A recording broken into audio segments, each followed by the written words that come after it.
alalım şundan al. Yaşasın bağımsız Doğu Türkistan. Yaşasın bağımsız Doğu Türkistan. Tekbir! Tekbir! Tekbir!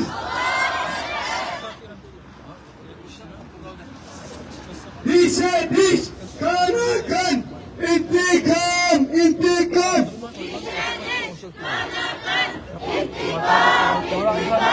Dişe diş, kana kan, intikam, intikam.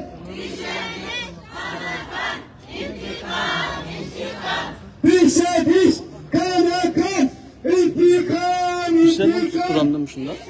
Bir de Mehmet Hocam falan rahat yani. Ben hiç bakmanı kesmemiştim abi. Yapılsın istedim önce. İşbirlikçi Taylan. Katil Çin, işbirlikçi Taylan. Katil Çin, işbirlikçi Taylan. Azıcık kızdan avaz çıkanlar. Türkistan bizimdir, bizim kalacak. Türkistan bizimdir, bizim kalacak. Türkistan bizimdir, bizim kalacak. Kahrolsun kızım Çin, kahrolsun komünizm.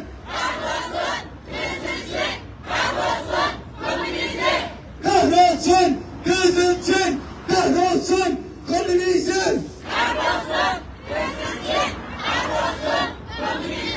Kahrolsun kızım Çin, kahrolsun Xi Jinping.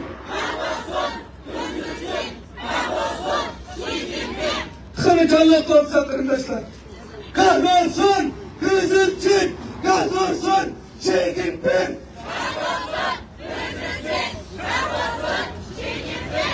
Zalimler elbet hesap verecek. Zalimler elbet hesap verecek. Zalimler elbet hesap verecek. Dişe diş, kana kan, intikam, intikam. Dişe diş, kana kan, intikam, intikam.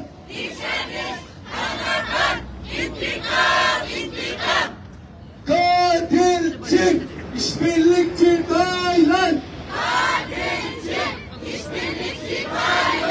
Katil Çin, işbirlikçi Taylan. Katil Çin, işbirlikçi Taylan.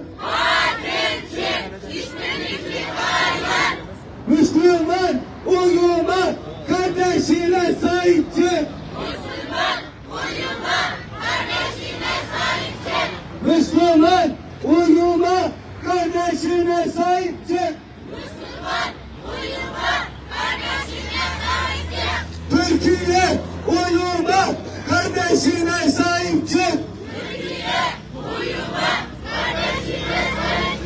Türkiye uyuma, kardeşine sahip çık.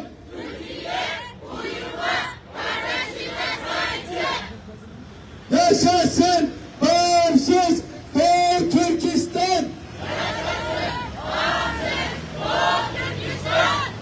Yaşasın bağımsız Doğu Türkistan. Yaşasın bağımsız Doğu Türkistan. Türkistan bizimdir, bizim kalacak. Türkistan bizimdir, bizim kalacak.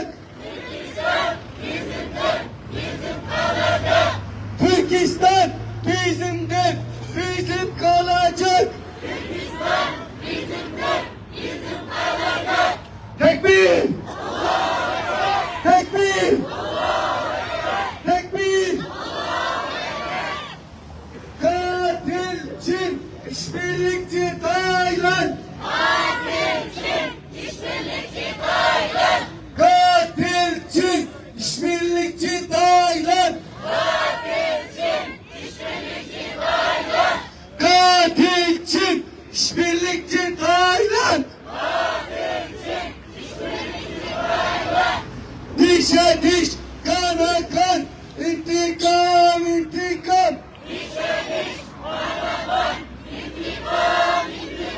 Dişe diş, kana kan, intikam, intikam. Burnunu tutturamam az. Zalimler Allah'a hesap verecek. Zalimler Allah'a hesap verecek. Zalimler Allah'a hesap verecek.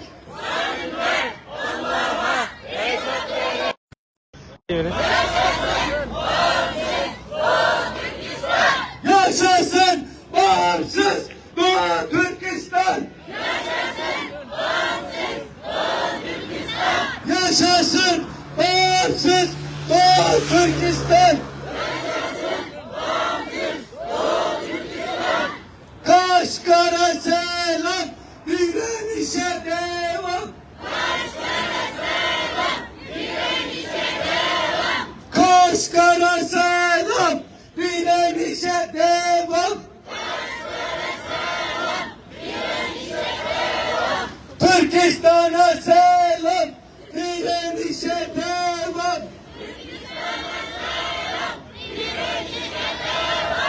Türkistan bizimdir, bizim kalacak.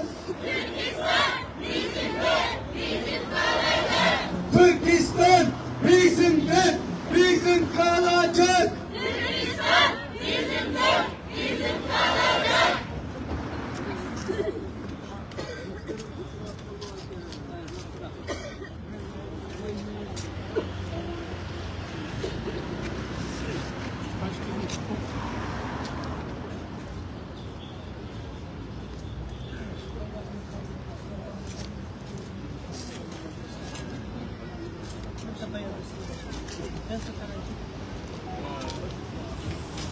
Arkadaşlar, programımızı saat 13'te başlayacağız.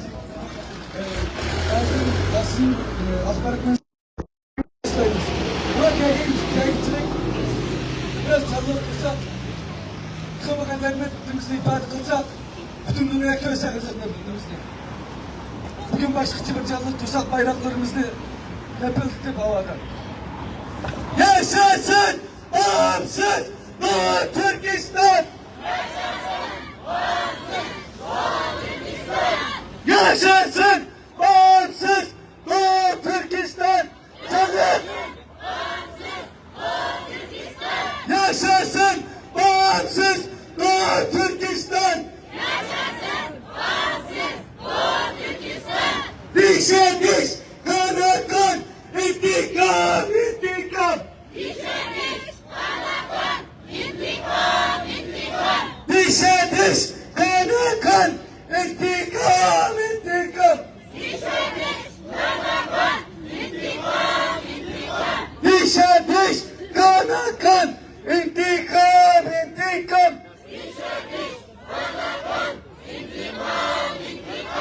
Kaşgar'a selam, direnişe devam. Kaşgar'a selam, direnişe devam. Kaşgar'a selam, direnişe devam. Katil Çin, işbirlikçi Tayland. Katil Çin, işbirlikçi Tayland. Katil Çin, işbirlikçi Tayland.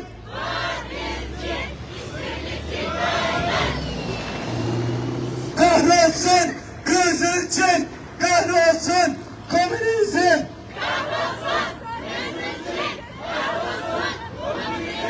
Kahrolsun Kızıl Çin, kahrolsun komünizm.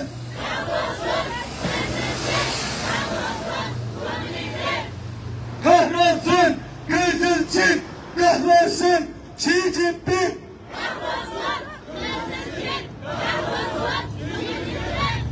kahrolsun Kızılçin, kahrolsun Xi Jinping.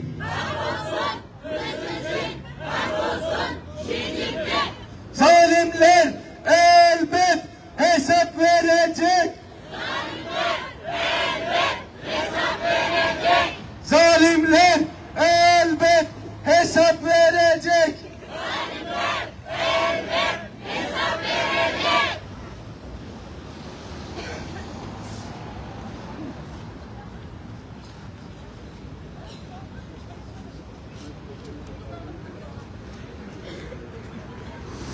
Tekbir!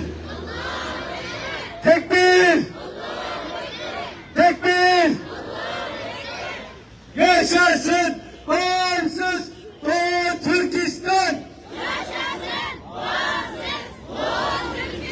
Yaşasın bağımsız Doğu Türkistan!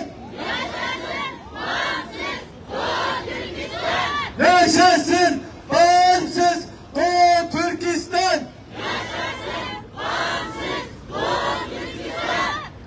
Katil Çin, işbirlikçi Tayland!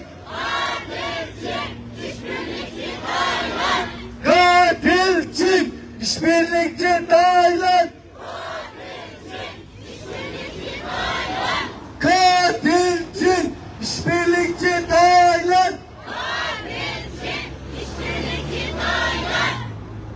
Türkistan bizimdir, bizim kalacak! Türkistan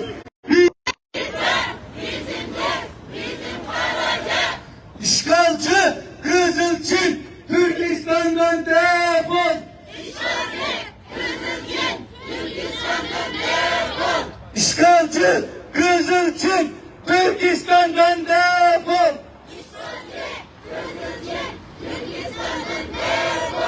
Katil Kızılçin Türkistan'dan defol!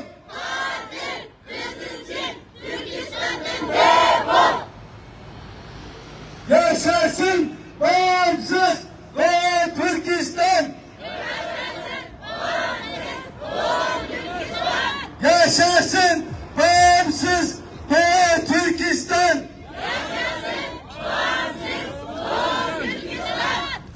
Yaşasın bağımsız Doğu Türkistan!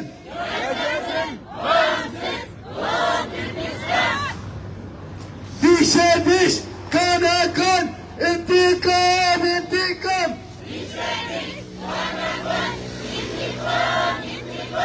Dişe diş, kana kan! Dişe diş, kana kan, intikam, intikam! Tekbir! Tekbir! Tekbir!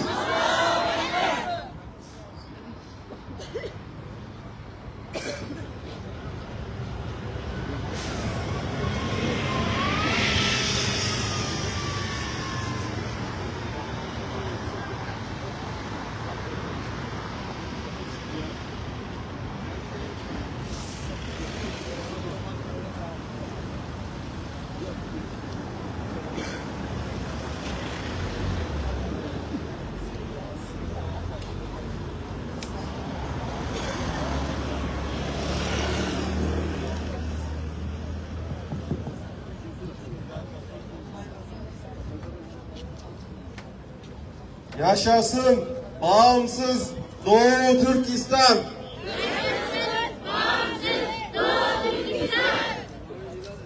Yaşasın bağımsız Doğu Türkistan! Dişe diş, kana kan, intikam, intikam!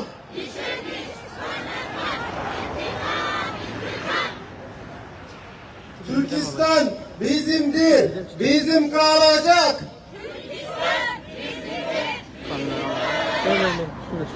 Kahrolsun Kızılçin, kahrolsun komünizm.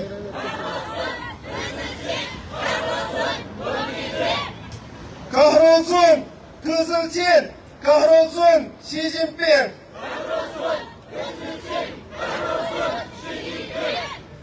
dişe diş, kana kan, intikam, intikam.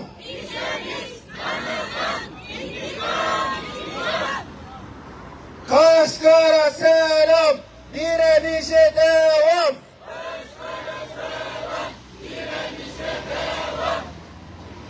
Katiller için yaşasın cehennem.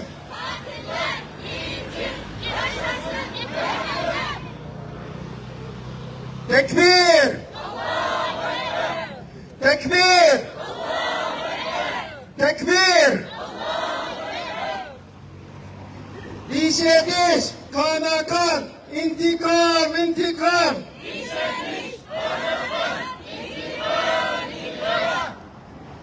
Katliamın hesabı sorulacak.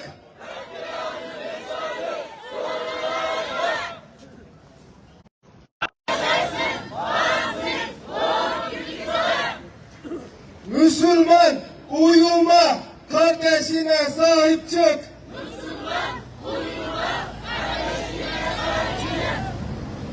Türkistan'a selam, direnişe devam.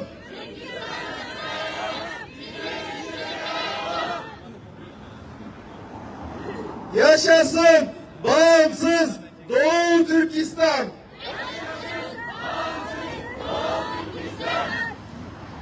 Katiller için yaşasın cehennem.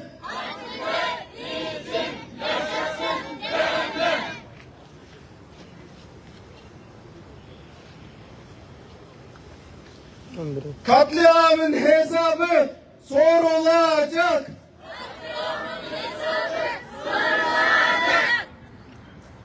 Türkistan'a selam, direnişe devam.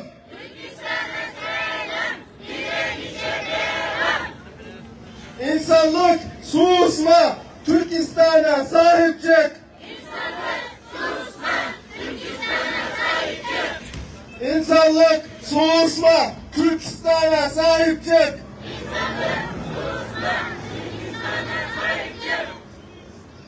Tekbir! Tekbir! Tekbir! Dişe diş, kana kan, intikam, intikam. Kaşgar'a selam, direnişe devam.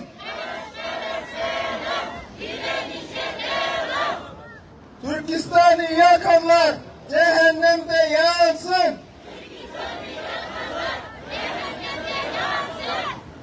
Türkistan bizimdir, bizim kalacak. Türkistan bizimdir, bizim kalacak. Katiller için yaşasın cehennem.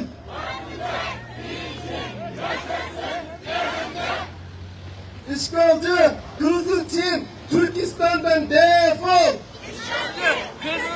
Türkistan'dan defol. İşgalci Kızılçin Türkistan'dan defol.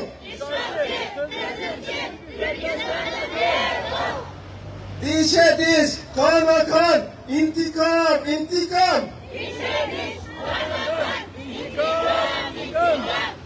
Katliamın hesabı sorulacak.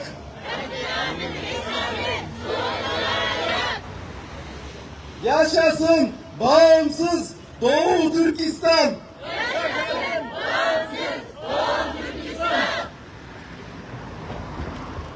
Türkistan bizimdir, bizim kalacak.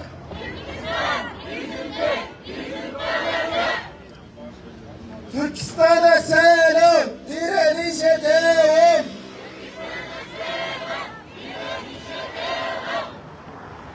Katliamın hesabı sorulacak.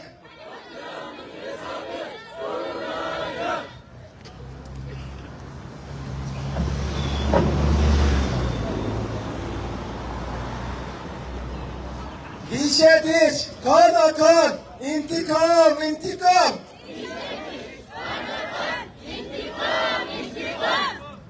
Dişe diş, kana kan, İntikam, intikam.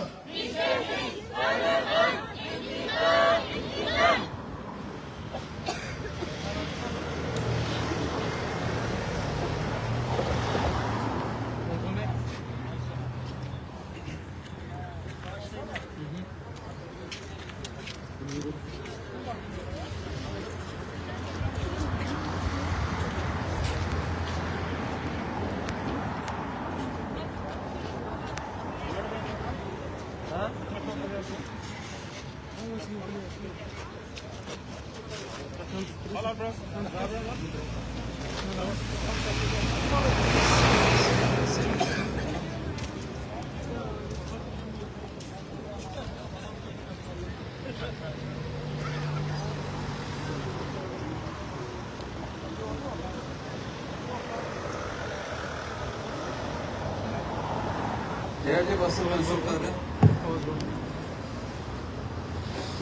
Sayın Başkanım, çok değerli STK temsilcileri ve başkanları, aziz milletim ve bizleri ekranları başında dünyanın her yerinde izlemekte olan kardeşlerimiz, davamız, haklı davamız yanında duran bütün insanlık. Hepinizin bildiği gibi 10 yıldan fazla zamandır o zalim dünyada hiçbir şekilde benzeri görülmemiş gaddar işgalci Çin'in zulmünden özgür nefes almak için çoluk çocuk her şeyiyle beraber Doğu Türkistan'dan kaçan yüzlerce kardeşimiz Tayland'da tutuklanmıştı. Bu zaten bütün medyalarda o zamanlarda gündem olmuştu. Onların yüzlercesi Türkiye'miz tarafından Türkiye'ye kurtarılarak Türkiye kabul etmişti. Ama ne yazık ki 10 küsür seneden beri Tayland'da tutuklu bulunan 48 Uygur Türk'ü kardeşimiz yıllar süren bu zaman süre içinde bütün girişimlere rağmen dünyanın bütün insan hakları örgütü, bütün devletlerdeki Doğu Türkistanlı sivil toplum kuruluşlarının bütün çabalarına rağmen şimdi dün gece itibariyle onların Çin işbirlikleriyle beraber Çin'in talebiyle Doğu Türkistan'a Çin'e iade edildiği haberleri bütün dünyadaki halkımızı derin üzmüştür. Ve büyük ihtimalle Çin'e şu an iade edilmiş durumda da Çin zaten dün gece itibariyle şu anda da bunu propaganda aracı olarak bütün yalanlarıyla propagandaya başladı bile. Bizler bugün sadece İstanbul'da değil, dünyanın her yerinde Uygur Türkleri, Tayland konsoloslukları, Çin konsoloslukları önünde çeşitli eylemler düzenlemektedir. Bugün biz uluslararası sivil toplum kuruluşlarının başta olarak düzenlediği bu protestomuza şimdi basın açıklaması yapılacak. Öncelikle Doğu Türkistan Ulemalar Birliği Başkanı Sayın Doktor Alimcan Buğday'ı bütün muhaciretteki Doğu Türkistan halkı adına basın açıklaması yapmak üzere mikrofona davet ediyorum. Buyurun başkanım.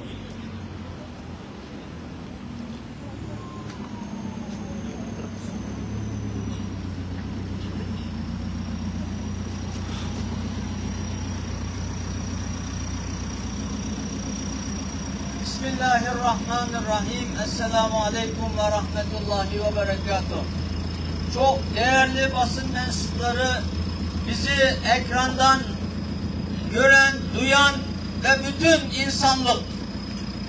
Bugün Doğu Türkistan'da soykırım uygulanıyor. Çin işgal ettiği Doğu Türkistan'ı 1949'dan beri her çeşit zulüm, işkence ve asimilasyon politikasıyla idare ediyor. Özellikle 2017 senesinden itibaren Doğu Türkistan'ı bütün dünyaya kapatmış, oradaki insanları inancından, kültüründen ve değerlerinden mahrum bırakmak için kamplara hapsettiler. Dünyadaki bağımsız birçok araştırma kurumları, teşkilatları Çin'in yapmış olduğu, uygulanmış olduğu bu kamplardaki uygulamaları soykırım olarak nitelendirmiş ve birçok ülke kendi parlamentolarında bunun soykırım olduğunu onaylamıştır. Birleşmiş Milletler İnsan Hakları Teşkilatı da Çin'in Doğu Türkistan'da uygulamış olduğu bu işkence politikalarını bir soykırım göstergesi olarak nitelendirmiştir.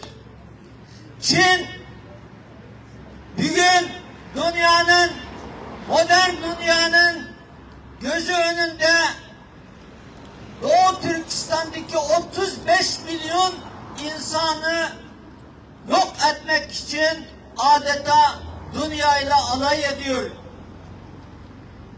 Ve bazı ülkeler maalesef Çin'in bu soykırımına göz yumuyor veya destekliyorlar. Bunların bir tanesi Tayland. Tayland, Doğu Türkistan'ın kanı eline bulaşmış bir ülkedir. 2015 senesinde 109 Doğu Türkistanlıyı kendi canını, malını, kendi inancını kurtarmak için Çin'den, Doğu Türkistan'dan o kadar zor şartlarla kaçmış olan Doğu Türkistanlıları insanlık isteyen 109 Doğu Türkistanlıyı 2015'te Doğu Çin'e iade etti. Ben Tayland hükümetinden soruyorum. Nerede o 109 Doğu Türkistanlı, ne oldu? Onların çoğu Çin'in işkence ve idamına maruz kaldı. Bir gün onlardan haber yok. Bunu bilen ve bu kana eli bulaşmış olan Tayland, aldığımız haberlere göre dün gece 48 tane 2013'ten itibaren orada tutulu olan hapishanelerinde her çeşit Tayland hükümetinin zulmüne maruz kalan, sadece insanlık, sadece yaşamak isteyen 48 Doğu Türkistanlıyı Çin'e iade ettiğini duyuyoruz. İnşallah öyle değildir. Eğer gerçekten Tayland hükümeti bu 48 Doğu Türkistanlı kardeşimizi Çin'e iade etmişse Çin'in soykırımına ortak olmuş demektir. Tayland hükümetinin bu yapmış olduğu, bu zulme ortak olan, soykırıma ortak olan uygulamalarından muhakkak bütün dünya sorumludur ve bunun hesabını sormalıdır. Öncelikle Birleşmiş Milletler Güvenlik Daimi Kurulu dünyanın düzenini, adaletini sağlayacağız diyen bu ülkelerden, Amerika ve diğer ülkelerden, ondan sonra insan hak ve hürriyetlerini kendinin değerleri olarak gören Avrupa ülkelerinden ve bunların hepsi Müslüman, hepsi ta 1950 senesinden itibaren Müslüman olan o Doğu Türkistanların nesli. Müslüman ülkelerinden de bunun hesabını sormasını bir Doğu Türkistanlı olarak hepimiz istiyoruz. Çünkü eğer Çin'den ve Tayland hükümetinden bu insanların, Doğu Türkistanların akıbeti sorulmazsa, yapmış olduğu zulüm ve soykırımın hesabı sorulmayacaksa, inanın ve buna ortak olan bütün ülkeler ve bütün insaniyet muhakkak bu zulme maruz kalacaktır. Bir gün Doğu Türkistanlı'yı yakan ateş, yarın buna ortak olan, bunu ses çıkarmayan ve bunu gizli olarak Çin'in yanında alan ülkeleri de sarsıcaktır. Zulüm hiçbir zaman abad olmaz. Zulümlü hiçbir devlet, hiçbir insanlık abad olmaz. Onun için bütün insaniyeti, özellikle Müslüman devlet başkanlarını, Dünya Müslüman İttifakı'nı ve diğer Müslüman kurumları bu konuda ciddi bir şekilde bu konuyu ele almasını ve Çin'e baskı uygulamasını talep ediyoruz. Çünkü Doğu Türkistan Müslümanların ve Türklerin en son kalesidir. Çin zalimlerine, Çin emperyalistlere karşı direnen ülke, millet Doğu Türkistan ve Doğu Türkistan Müslüman halkıdır. Türk dünyasını da sesleniyorum. Biz binlerce senedir Çin'le çarpışıyoruz ve Türk dünyasına kale oluyoruz. Eğer komşunuz, kendi ırkınız, kendi dindaşınız olan Doğu Türkistan'a sahip çıkmazsanız, sadece çıkar menfaat, sadece ticaret diyerek Çin'in yapmış olduğu bu soykırıma göz yumarsanız Allah, korkarım ki yarın öbür gün Doğu Türkistan bittikten sonra Çin Yecüc Mecücleri öncelikle Doğu Türkistan'ın komşusu olan Türkistan Cumhuriyetlerini sirayet edecektir. Zaten biz bir gün Çin'in bunlara borç batağını batırıp onları gizlice ele geçirmeye çalıştığını görüyoruz. Onun için vicdan sahibi bütün Müslümanlardan, bütün insanlardan bu konuyu özellikle ele almasını, Çin'in bu yaptığı zulme karşı en azından ses çıkarmasını talep ediyoruz. Çünkü her bir Müslümanın, her bir insanın bu mesele üzerinde ciddi sorumluluğu vardır. Çünkü bu bir insanlık meselesidir. Bir Müslümana nispeten bu bir Müslümanlık meselesidir. Çünkü dinimizde 5 şeyi korumak mukaddestir. Bir insanın canını, iffet namusunu, malını, dinini ve onun hayatını kurtarmak en önemli şeylerdir. Zaten Doğu Türkistan'da bunların hiçbirisi yok. Ve bunu korumak için bütün tedbirlerin alınması gerekiyor. Onun için özellikle Türkiye Cumhuriyeti Devleti Cumhurbaşkanı'ndan bu konuya el atmasını ve mezlumların hamisi olan Sayın Cumhurbaşkanımızdan bu meseleye el atmasını bütün Doğu Türkistanlılar olarak talep ediyoruz. İnşallah bu zulüm bitecek. Göreceksiniz, bizim bu direnişimiz de devam edecektir. Ve bu devam eden bu direniş muhakkak bir gün Doğu Türkistan'ın istiklalini getirecektir. Ve burada en azından kalbinde Doğu Türkistanların yanında yer alanlar yüzü ahirette Allah'ın huzurunda hem dünyada aydınlanacak. Zalime yantayak olan, zalimin yanında, Çin emperyalistlerin yanında yer alanlar hem dünyada hem de ahirette Allah'ın huzurunda başı eğik bir şekilde sorguya çekilecektir.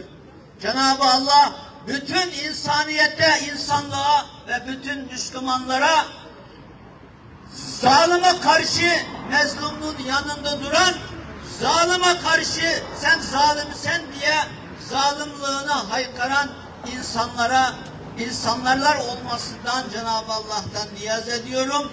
Hepinizden Allah razı olsun. Esselamu Aleyküm ve Rahmetullahi ve Berekatuhu.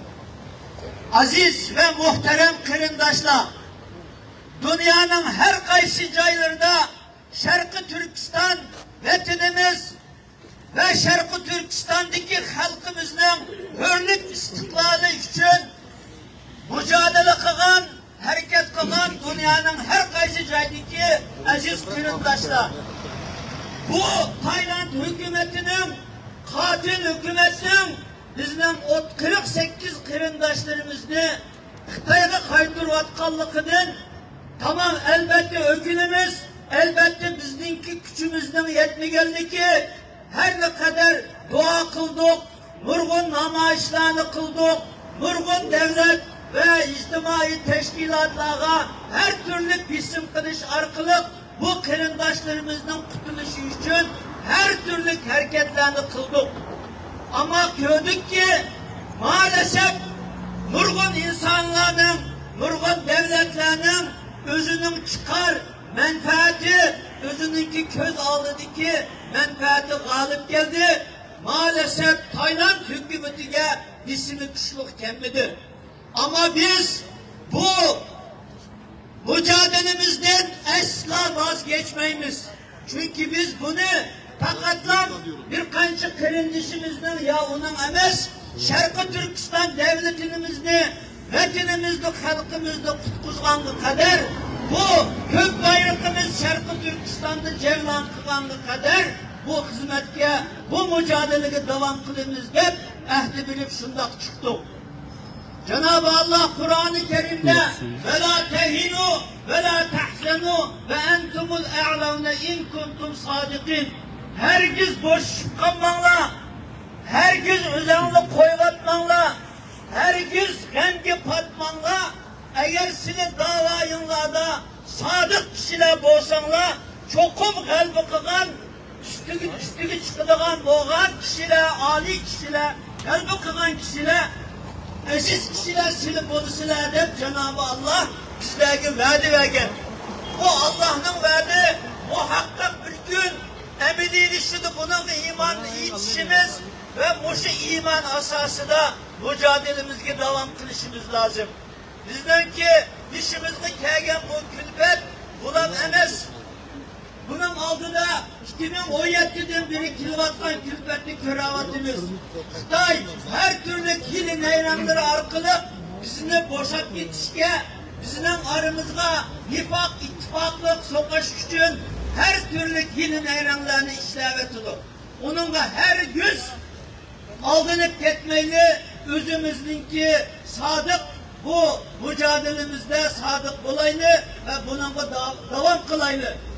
Eğer biz bu yolda kalbi kısak, gazı olumuz ve nurgun mukafatlı ili olumuz, kırımdaşlarımızı güldürümüz. Eğer gazı olamay, bu yolda ölüp geçsek en azından şerefimiz bilen Allah'ın aldığı bağman çaldı ya Rabbi. Ben kuşunda bir imtihanda kalp koygan şu Müslüman kırımdaşlarım için çet elde bayrak götürdüm, avazımı çıkardım. Ben bu yolda mücadele kıldım de Cenab-ı Allah'ın huzuruna yüzümüz ak bir şekilde varalayımız.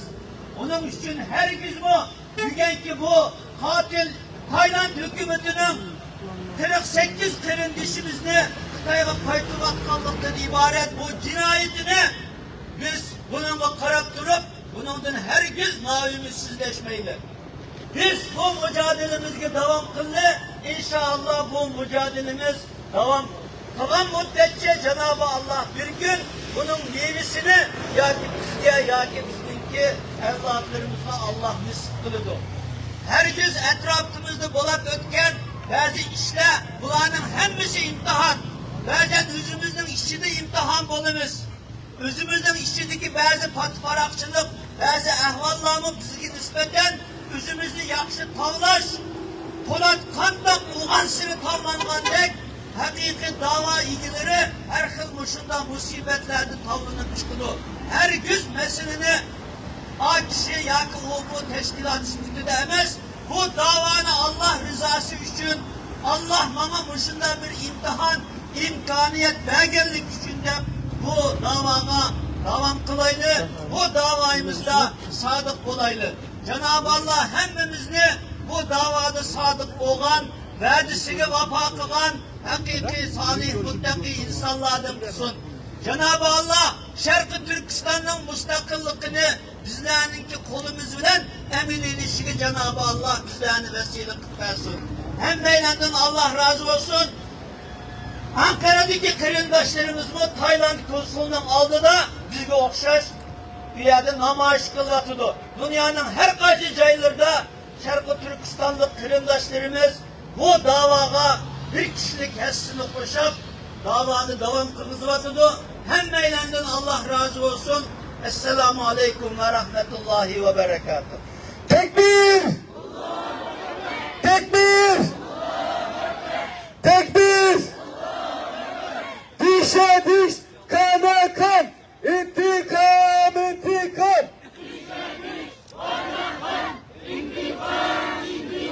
Dişe diş, kana kan, intikam, intikam!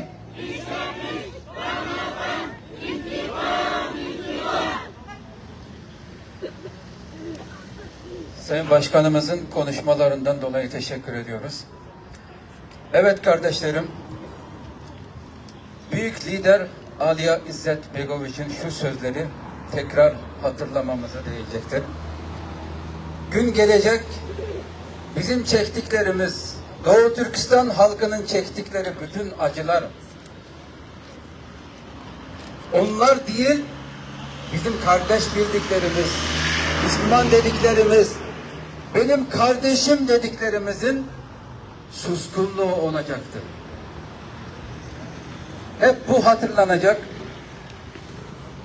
21. yüzyılda böyle bir acının tekrar bütün insanların gözü önünde vuku bulması gerçekten bütün Türk dünyasına, İslam dünyasına, bütün insanlığın yüz karasıdır.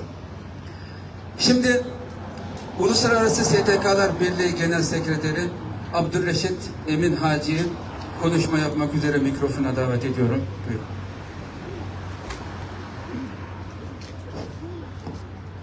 Selamünaleyküm. Değerli basın mensupları, Doğu Türkistan halkı ve diğer arkadaşlar, buraya bizi destek vermek için gelen tüm kardeşlerimize, halkımıza şükranlarımızı iletiyoruz. Uluslararası Doğu Türkistan STK'lar Birliği olarak senelerdir çok yakından takip ettiğimiz bu 48 Doğu Türkistanlı kardeşimizin kurtarılma çabasında en son çok vahim olan, çok şanssız bir sonuçla karşılaştığımız bizi çok üzdü. 2-3 gündür 24 saatlik bir mesaiyle Tayland'da bulunan, Türkiye'de, Ankara'da farklı yerlerde çalışan ekip arkadaşlarımız ile, diğer Doğu Türkistan STK'ları ile, İHH ve İHH'nın insani diplomasi ekibi ile Tayland'daki Müslüman kardeşlerimiz Şeyhülislam Obisi ve diğer Doğu Türkistan halkı için, Müslümanlar için ve mezunlar için çaba göstermeyi isteyen insanların çaba göstermelerine rağmen en sonunda Tayland hükümeti sadece çıkarlarını ve menfaatlerini göz alaraktan insan hakları, kendi hukuku, kendi yasası ve kendi halkının da direnmesine rağmen bu arkadaşlarımızı Çin'e iade etmiştir. O kadar vahim ki olay, Tayland hükümeti kendi yetkilileri bile tutuklayarak, kapatarak, ellerinden telefonlarını da el koyarak ondan sonra bu operasyonu gerçekleştirmiştir. Bu kadar bir vahim bir olaya maruz kaldık diyebiliriz. Ve bugün sabah bir sürü ülkedeki Malezya, Tayland ve diğer ülkelerdeki diplomatlar, Müslüman toplulukların başkanları, temsilcileri aramaya başladı. Herkes özür diledi. Dedi ki biz elimizden geleni yapmaya çalıştık ama en sonunda merhametsiz, şefkatsiz, sadece çıkarları göze alan siyasetçilerin aldığı karar insanlığın, İslam'ın ve kardeşliğin önüne çıkmıştır ve böylelikle kardeşlerimizi kaybetmiştik diye bizden özür dilemeye başladı. Zalimler elbet hesap verecek. Zalimler elbet hesap verecek. Zalimler elbet hesap verecek. Bu olay aslında İslam İslam dünyasının bir karinesidir. Yani bunu bir bakalım. Doğu Türkistan'da 48 kardeşimizin kurtarma çalışmalarında en etkin çalışan da Müslüman STK'lardır. Ama Türkiye dahil birçok ülke yardım etmek istediklerini, niyetlerini belirtse bile yeterince adımlar atmamıştır. Bu da bizi çok üzen bir durumdur. Birkaç hafta önce bu 48 kardeşimiz için açılan mahkemede 10 ülkenin büyükelçiliği temsilci gönderirken bir tane bile Müslüman ülkenin temsilcisi bulunmamıştır. Bugüne kadar ben açık söylüyorum ki oradaki kardeşlerimiz, Müslüman kardeşlerimiz, Tayland hükümetiyle barış sürecine giren Müslüman kardeşlerimiz kendi kaderini yakma pahasına bile Doğu Türkistanlı kardeşlerimizin, buradaki 48 Uygur Türk'ünün kurtarılması için Tayland hükümetine baskı yapmıştır. Kendi güvenliğini, kendi can güvenliğini tehlikeye ataraktan açıklamalar yapmıştır.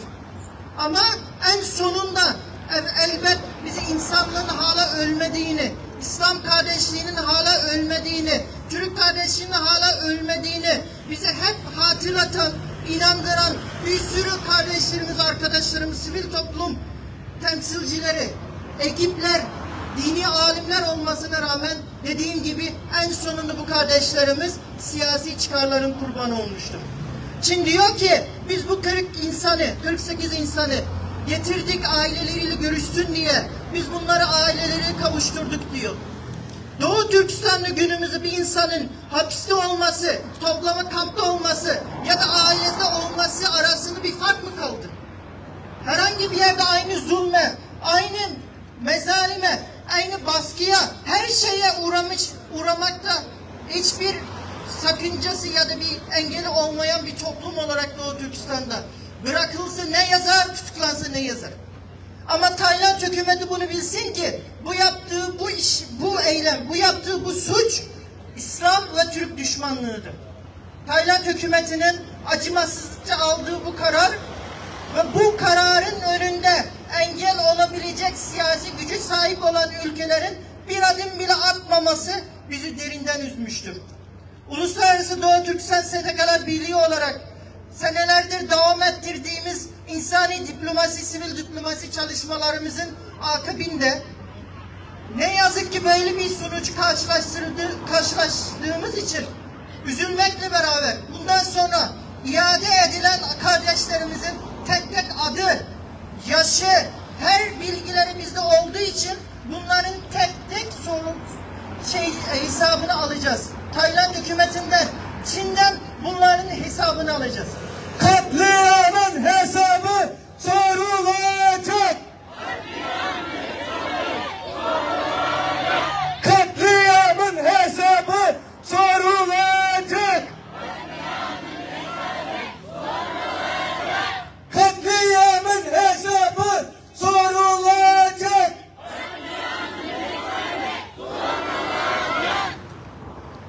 Diğer bilgi ise Tayland'da bulunan 48 Doğu Türkistanlı'nın 40 kişinin iade edildiği teyit edilmişken 8 kişi hakkında yine de bir ümit bulunmaktadır.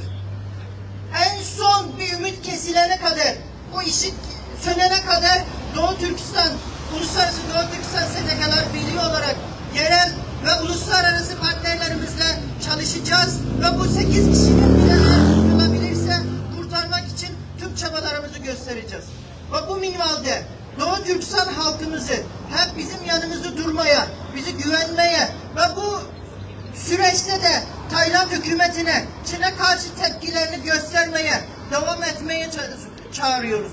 Her zaman, her yerde elimizden gelen en yasal ve meşru yollarla Tayland hükümetine ve Çin hükümetine de karşı bu yaptığı yanlış bir adımdan dolayı tepkilerimizi göstermek bizim meşru hakkımızdır. Burada bulunuyoruz. Ama burada bir mezlum ve sahipsiz olarak bulunuyoruz. Ama bu devam etmeyeceğine inanıyoruz bir de. İnşallah biz Doğu Türkistanlılar olarak kendilerimizi koruyacağız ve bu diğer ülkelerde de tutuklu olan arkadaşlarımızın da kurtarılması için çabalarımızı göstereceğiz ve Uluslararası Doğu Türkistan STK'lar Birliği olarak yılmadan, hiç hiçbir zaman durmadan çalışmalarımızı devam edeceğiz. Herkes için teşekkürler. Allah razı olsun. Türkistan'a selam, direnişe devam. Türkistan'a selam, direnişe devam. Türkistan'a selam, direnişe devam.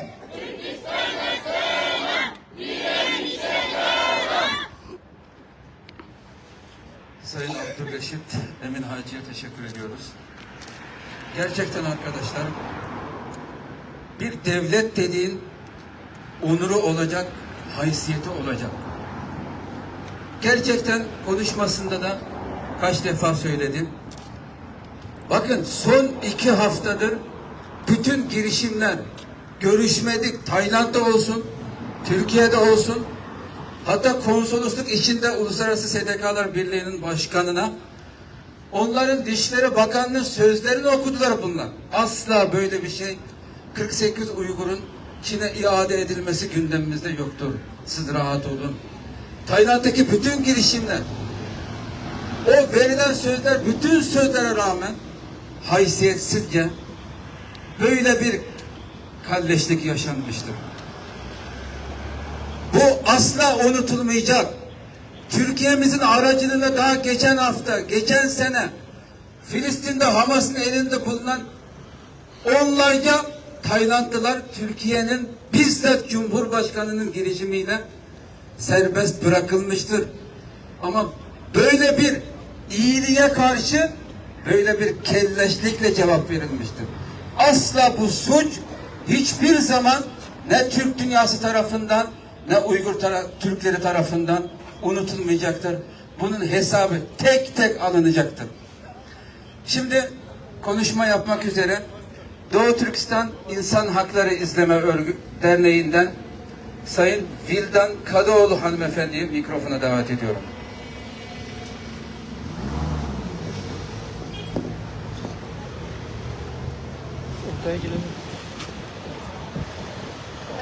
Sayın basın mensupları, değerli dostlar, insan hakları savunucuları ve vicdan sahibi tüm insanlar.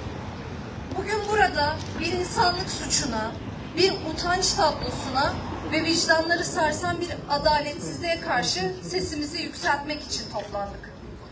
Tayland hükümeti uluslararası hukuku... Peki, öyle mi? Tamam.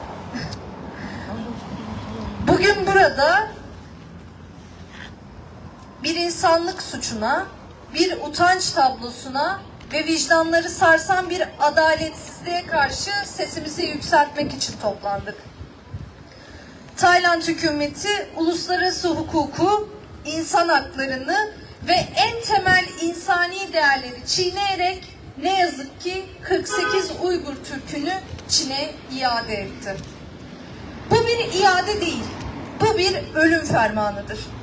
Bu bir sınır dışı değil, toplama kamplarına, işkencehanelere, zindanlara kesilen bir bilettir. Bu diplomatik bir hamle değil, bir milletin onuruna, özgürlüğüne, yaşama hakkına yapılan korkunç bir saldırıdır. Tayland hükümeti insan haklarını koruma taahhüdünde bulunmuş bir devlettir. Mültecilerin zorla geri gönderilmesini yasaklayan uluslararası anlaşmalara da imza atmıştır. Ancak ne mi olmuştur? Verilen sözler unutulmuştur. İnsan hakları ilkeleri hiçe sayılmış, insani diplomasi rafa kaldırılmıştır. Yıllardır diplomasi yollarıyla, insan hakları mekanizmalarıyla, barışçıl yöntemlerle Uygurların güvenliği için çabalar gösterildi. Birleşmiş Milletler, insan hakları örgütleri ve vicdan sahibi devletler defalarca Tayland'a çağrıda bulundu. Bu insanları Çin'e göndermeyin. Eğer gönderirseniz akıbetini biliyoruz. Bunun adı işkenceye ortak olmaktır. Soykırıma göz yummaktır.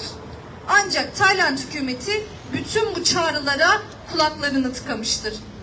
Bütün uyarılara rağmen 48 masum insanı belirsizliğe göndermiştir.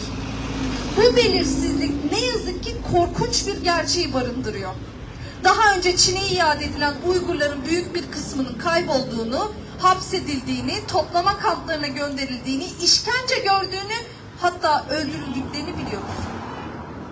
Bugün Tayland'ın aldığı karar bu stratejik döngüyü devam ettiriyor ve 48 insanı geri dönüşü olmayan bir karanlığa sürüklüyor. Bugün Tayland'ın aldığı bu karar ne yazık ki ilk değil ve eğer sessiz kalınırsa sonda olmayacak. Bu sistem yalnızca Çin'i baskı politikalarından ibaret değildir.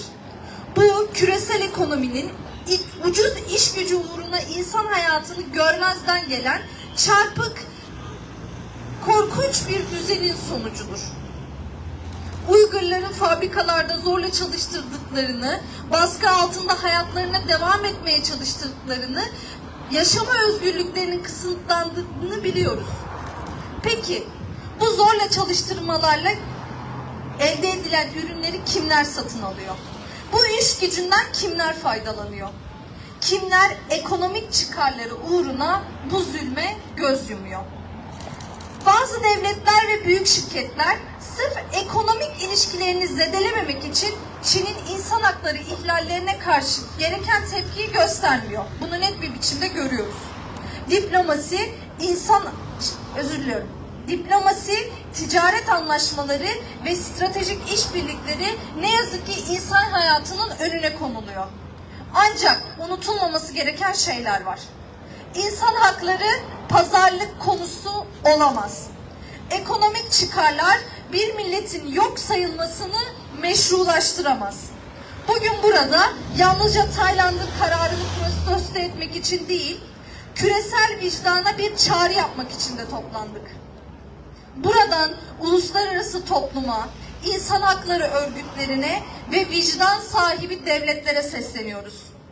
Bu insanların akıbeti yakından takip edilmeli. Çin hükümeti iade edilen bireylerin güvenliği ve temel haklarını koruması ve uluslararası denetimlere izin vermesi gerekir. Tayland hükümeti gelecekte benzer kararları almadan önce insan hakları normlarını dikkate alarak daha şeffaf süreçler işletmeli. Ve en önemlisi bu düzenin devam etmesine katkı sağlayan herkes sorumluluğunun farkında olmalı, neye hizmet ettiğini görmelidir. İnsan hakları bir ülkenin iç meselesi değil, tüm insanlığın ortak değeri, ortak meselesidir. Biz bugün burada yalnızca bir protesto için değil, adaletin, insanlık onurunun ve vicdanın korunması için de toplandık. Bu mücadele muhakkak ki devam edecek. Çünkü adalet talep eder. Çünkü insanlık onuru bunu gerektirir.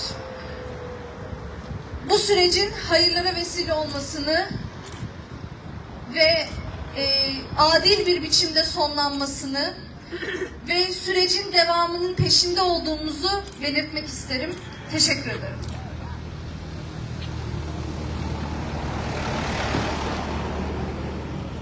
Sayın Vildan Kadıoğlu hanımefendiye teşekkür ediyoruz. Şimdi son olarak Doğu Türkistan Ulemalar Birliği üyesi Sayın Hocamız Mahmutcan Damoğlu'nu kısa konuşmaya ve duayla bitireceğiz. Mikrofona davet ediyorum.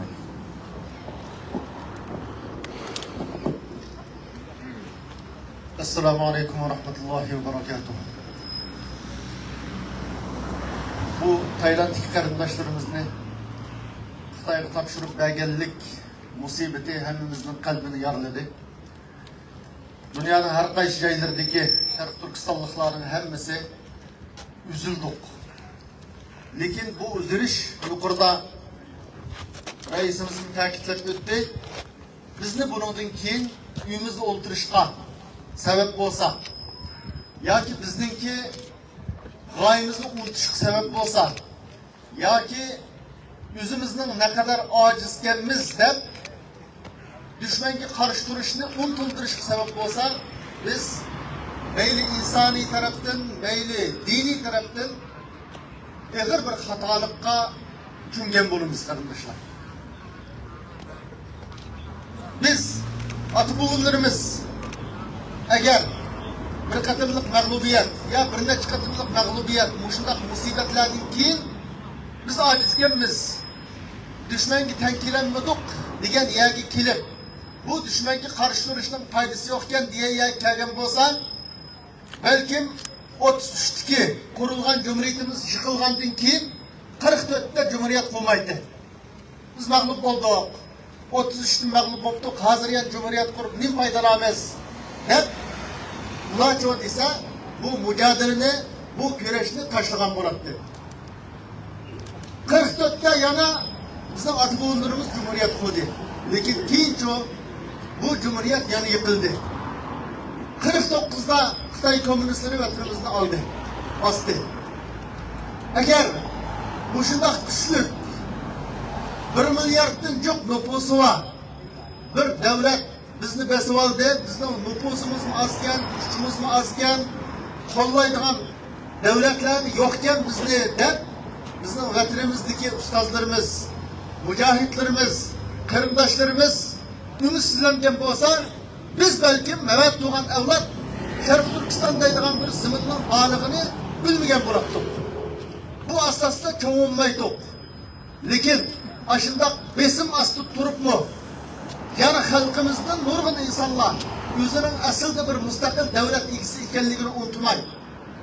Özününki bir devlet kuruşuna layık bir halk ikenligini unutmay. Meyli vatan işine, meyli çatelde nurgun halkının boğanlığı ne olduysa, bu bizim vatanimizdeki şu ustazlarımızdan, şu çoğunlarımızdaki ihız arkalık, sözleş arkalık bizge kaldığan mirasları. Her kandak şerait astıra özünümüz mağlup olduk, tügeçtik digen. Bu bizni hemmedin mahrum kılışma sebep bulduğun bu ümitsizlik çoğu ulanın tetik kalmagalığının delili. Şunun için biz umum halkımızdır. Bu hepimizin tabi eğer bir musibet. Lakin bu musibet çoğu ise bizni ümitsizlendirişke erip basa hakiki musibet şu çağda. Hakiki musibet, hakiki mağlubiyet kaçan ise biz aciz geldik, düşmanımız güçlükken, bu düşmenge karşı duruştan ehmiyeti yokken diye yani geliş, bu hakiki mağlubiyet muşu. Eğer biz aşağı bağmayı dikemiz, biz her daim canlılık halette zalim karşı dur dikemiz, düşmanımız gibi olan karşılığımız, nefretimiz her daim kalbimizni oygu tuturdiken biz çoğu ise kat'i mağlup olmayız. Neymiş için? Ise biz çünkü ma dünyanın ahireti var. Bu dünyanın ahireti var. Ma dünyada çoğu biz gayi bilen, nişan bilen yaşsak, ülüp geçsek mi çoğu ise işengen insanlar. Müminin alahirliği müşahede. Biz Kur'an-ı Kerim'i karaydıgan bolsak, nurgun peygamberlerini ulanın kavmi öldürüp etken. Nurgun peygamberlerini ve peygamberin ergeçkenlerini öldürüp etken ulan yukap ketken. Zalim şu çağdaki müşrikler yani dinsizler çoğu kuşluk halet kağan. Lakin Allah subhanahu ve teala bizge ulanın vakaligini bayan kıygandı. Ne mi deydi o deyse? Hakiki kalbi kıyganla aşu deydi. Biz Buruç suresi karsak, öldürüldü hemmisi. Devlet kuramıdı. Hemmisi otuk taşlap öldürüldü şu vakalikte. Lakin Allah subhanahu ve teala ulan nimde tutakıl dediyse ذَٰلِكَ الْفَوْزُ الْعَظِيم'dir. Yani ulanın aş hak tuturup, yüzden imanında müstehkem durup, ülüp ketkenliğini Allah hakiki en yüksek kalbi şu da tutakıl. Peygamber aleyhisselam'ın kıyamet günü bir peygamber günü de keyinde bir adam işkeden bak. Hatta bazı peygamberlerin keyinde ergeçken adam yok, muşlar girdi de sıkılar verdi. Bu diğerliği o peygamberinin mağlup oğulluğu mu? Bu peygamberinin ki mağlubiyeti mi? Biz elbette bırakmaz. Yani o peygamber eğizi arkalık kişilerini doğruğa, hakikatki davet kıldı, zulüm karşıladı. Lakin onun için işengen, keyinden ergeçken adamla olmadı ya ki boğan takdirdir ki şundak az oldu. Lakin peygamberlerge ergeçken insanların az boğanlığı onların mağlubiyetinin delil emez. Belki şu zamandaki insanların ki eminiyeti çok mağlup boğanlığı eminiyette Allah subhanahu ve teala'nın gazıbı kusruğanlığı Allah gitti. Şunun için biz özümüzün davayımızda bu hizmetimizde her kandak bir kadem bassak, meyli bu kadem söz olsun, ya ki namayish olsun, ya bir narsa yazışı olsun, her kandak işinin neticesini ben çokum körümen. Eğer bu dünyada onun neticesini görmesem, kıyamet günü körümen diyen iman bilen, işenci bilen balsak, madavadı mağalayımız. Eğer kaçani ki kıygan işimizin neticesi çıksı vurdu, küzem bilen şunu küvesem vurdu diysen, uçakta biz madavada kitap bağlamayız. Mümkün biz hayatımızda görenmezlikimiz. Lekin bu yerde hayatımızda netice görenmeyenlik bizim mağlup boğanlığımızdan delil emez. Belki bizim köreşten toktap kalışımız, korkap kalışımız, ümitsizliğimiz, düşmenge karşı durmaslıkımız, bana bu hakiki mağlubiyet kuşu. Şu Allah Kur'an-ı Kerim'de فَمَنْ زُحْزِحَ عَنِ النَّارِ وَاُدْخِلَ الْجَنَّةَ فَقَدْ فَازَ وَمَا الْحَيَاةُ الدُّنْيَا اِلَّا مَتَاعُ الْغُرُورِ. Kim ki devzaktan uzak kılınıp cennet kirgüzülse bu bana hakiki kalbi kıygan adam bu şu diyor. Hakiki kalbe kaçanı ki biz Allah'ın rahmetiyle, Allah'ın cennetiyle erişsek hakiki kalbi şu. Devzak girip kalsak şu, köreşini taşlar, uçakta mağlubiyetimiz mümin nispeten devzak girişti mi ekir mağlubiyet yok. Şunun için bütün dünyadaki halkımızın bu mağlubiyet bizni tavlaşqa, bizni kuşlandırışqa, bizim imanımızın tekrar müstehkem kılışqa sebep buluş lazım. Eksi şu olması lazım. Eğer kalbimizge kaçanı ki biz acizkenmiz, düşman kuşukken, hiç kılamaydıkenmiz diken, bu naskir diken, bizden bunun keyinki hayatımızda bizni öyle dolduruşqa, hiç arlaşmazlıkqa erip vardı, onun başka bunun faydası yok. Şunun için hepimiz imanımızı müstehkemleyle düşmanı boğan karşılığımızı genelap durayını. Muşundak faaliyetle, hareketle bu yüzümüzden hayat kalışı, kalbimizden hayat kalışı için birinci olarak yüzümüzü fayda verdi aslında. En birinci olarak yüzümüzü fayda verdi. Muşundak yüzümüzden kalbini müstehkemleydiğen, iradımızı müstehkemleydiğen her kandak iş hareketten tohtap kalmayla Allah Subhanahu ve Teala hemimizni doğruda hakikat müstehkem kılsın. آمين. اللهم صل على محمد في الأولين وصل على محمد في الآخرين وصل على محمد في الملأ الأعلى إلى يوم الدين. اللهم ربنا آتنا في الدنيا حسنة وفي الآخرة حسنة وقنا عذاب النار. ربنا لا تجعلنا فتنة للقوم الظالمين ونجنا برحمتك من القوم الكافرين. İyi uruk farvaydigarımız, iyi Rabbimiz, imanımızı müstehkem kılsın. İyi farvaydigarımız, bizim karındaşlarımızla, vatanımızdaki halkımızga yakın zamanda bu zulümün kurtuluşunu özler nasip kılsın.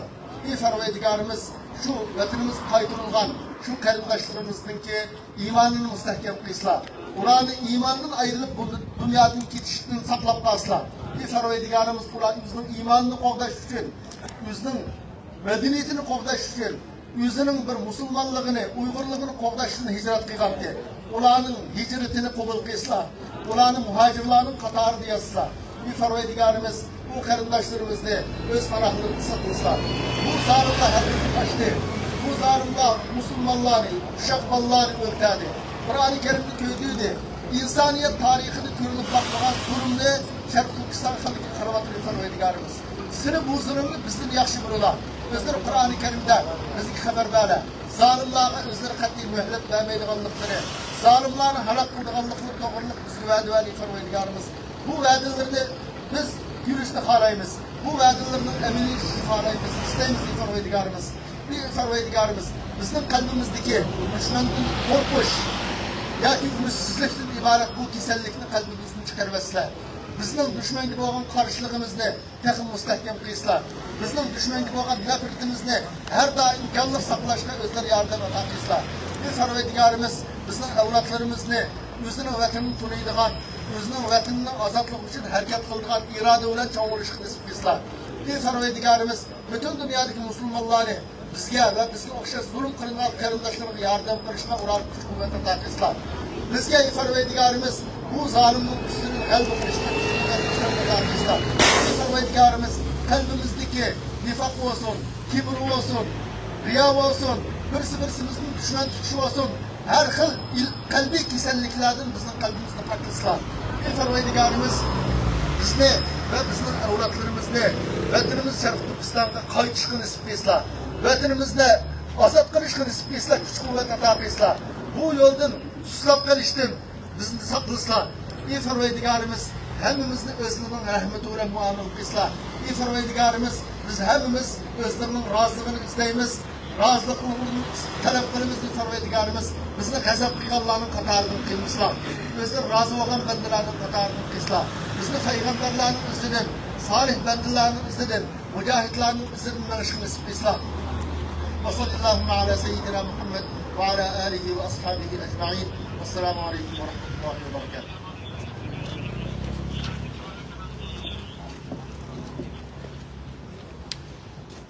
Ahmet Tamurlar'a köp rahmet etimiz. Bütün aziz halkımızga köp rahmet kardeş belgelenmek için. Evet.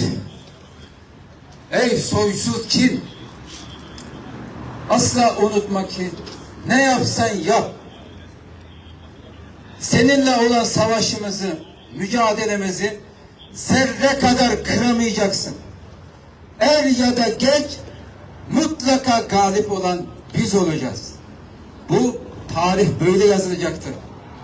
Asla ve asla bu unutulmasın. Bütün arkadaşlarımıza teşekkür ediyoruz. Görev alan emniyet mensuplarına da ayrıca teşekkürlerimizi sunuyoruz. Protestomuz bugün burada sona ermiştir. Hepinize teşekkürler. Allah razı olsun.